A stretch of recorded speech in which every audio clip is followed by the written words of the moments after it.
The fundamental principles of the teachings of Baha'u'llah is the oneness of humanity. In his public declaration of his mission in 1868, he wrote to all kings and rulers of the world at the time, calling on them to put aside their differences and come together in unity and peace and harmony. Unfortunately for the world, these leaders ignore the divine physician's exhortation. Today, the world of humanity is in desperate need of international unity and conciliation. To establish these great fundamental principles, a propelling power is needed. It is self-evident that the unity of humanity and the most great peace cannot be established through material means. It cannot be accomplished through political powers, for political interests of nations are various, and the policies of the peoples are divergent and conflicting. It cannot be founded on racial and patriotic powers, for these are human powers, selfish and weak. The very nature of racial differences and patriotic prejudices prevent the realization of this unity and agreement. Therefore, the promotions of the oneness of the kingdom of humanity, which is the essence of the teachings of all the prophets and manifestations of God, is impossible except through the divine power and breath of the Holy Spirit.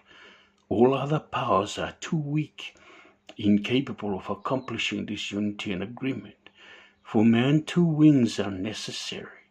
One wing is physical power and material civilization.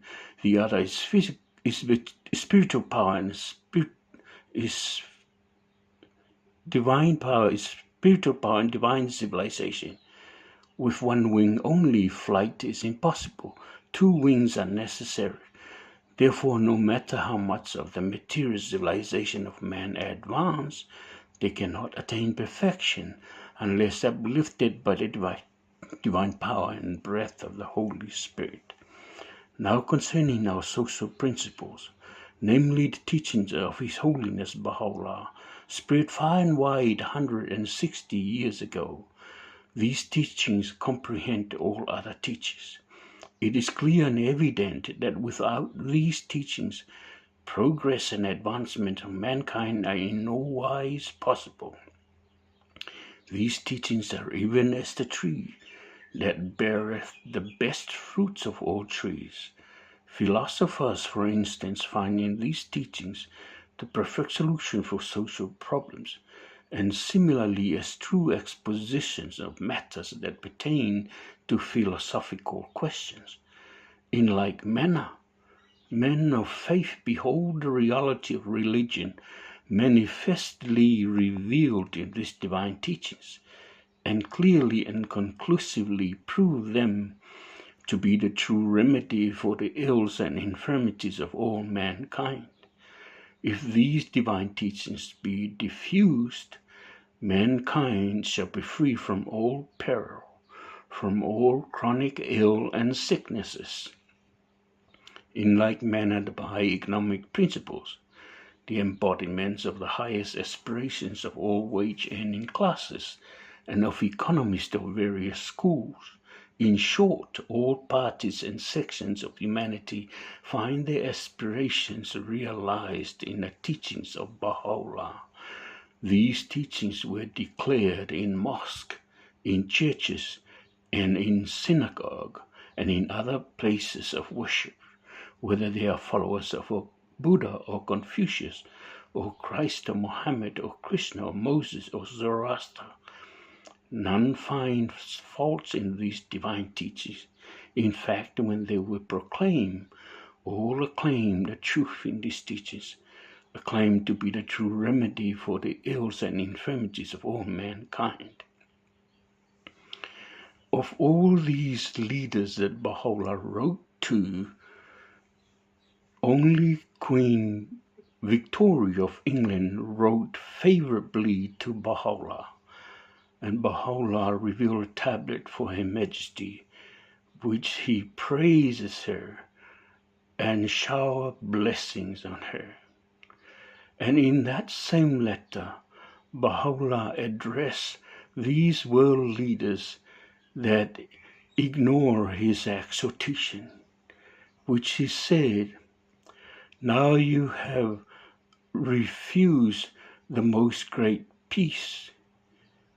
Now hold ye fast unto this, the lesser peace, that haply ye may in some degree better your own condition and that of your dependents." Although we have nothing to do with this lesser peace, nevertheless Baha'u'llah had a plan of how that peace should come about. In a letter from Abdu'l-Baha to a committee of the Durable Peace in The Hague in 1919, an unofficial peace committee of the League of Nations, Abdu'l-Baha explained in details Baha'u'llah's wonderful plan of how that peace should come about, which called for the establishment of a supreme tribunal. And when the supreme tribunal gives a ruling on any international question, either unanimously or by majority rules, there will no longer be any pretext for the plaintiff or ground of objection for the defendant. In case any one of these governments and nations, in the execution of the irrefutable decisions of the Supreme Tribunal, be negligent or dilatory, the rest of the nations will rise up against it, because all nations and governments of the world are the supporters of this Supreme Tribunal. Consider what a firm foundation this is. Baha'u'llah's teachings influence so many people of all sorts of genre, of all walks of life. Influence royal, scientists, poet, philosophers, and so on, including these royals that influenced by Baha'u'llah's teachings is Her Majesty Queen Marie of Romania.